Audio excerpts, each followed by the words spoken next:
Jérémie, chapitre 8.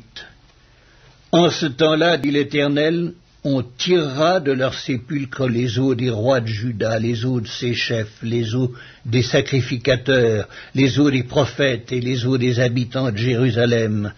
On les étendra devant le soleil, devant la lune et devant toute l'armée des cieux qu'ils ont aimés, qu'ils ont servis, qu'ils ont suivis, qu'ils ont recherchés, devant lesquels ils se sont prosternés.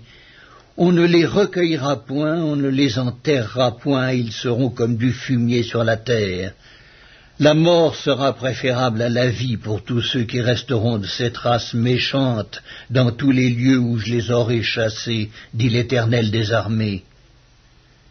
Dis-leur, ainsi parle l'Éternel, est-ce que l'on tombe sans se relever? Ou se détourne-t-on sans revenir? Pourquoi donc ce peuple de Jérusalem s'abandonne-t-il à des perpétuels égarements? Il persiste dans la tromperie, il refuse de se convertir. Je suis attentif et j'écoute. Il ne parle pas comme il devrait. Aucun ne se repent de sa méchanceté et ne dit « Qu'ai-je fait ?» Tous reprennent leur course, comme un cheval qui s'élance au combat. Même la cigogne connaît dans les cieux sa saison. La tourterelle, l'hirondelle et la grue observent le temps de leur arrivée. Mais mon peuple ne connaît pas la loi de l'Éternel. Comment pouvez-vous dire « Nous sommes sages, la loi de l'Éternel est avec nous » C'est bien en vain que s'est mise à l'œuvre la plume mensongère des scribes. Les sages sont confondus, ils sont consternés, ils sont pris. Voici, ils ont méprisé la parole de l'Éternel, et quelle sagesse ont-ils? C'est pourquoi je donnerai leurs femmes à d'autres et leurs champs à ceux qui les déposséderont, car depuis le plus petit jusqu'au plus grand, tous sont avides de gain, depuis le prophète jusqu'au sacrificateur, tous usent de tromperie. Ils pensent à la légère la plaie de la fille de mon peuple. Paix, paix, disent-ils, et il n'y a point de paix. Ils seront confus, car ils commettent des abominations. Ils ne rougissent pas, ils ne connaissent pas la honte. C'est pourquoi ils tomberont avec ceux qui tombent. Ils seront renversés quand je les châtierai, dit l'Éternel.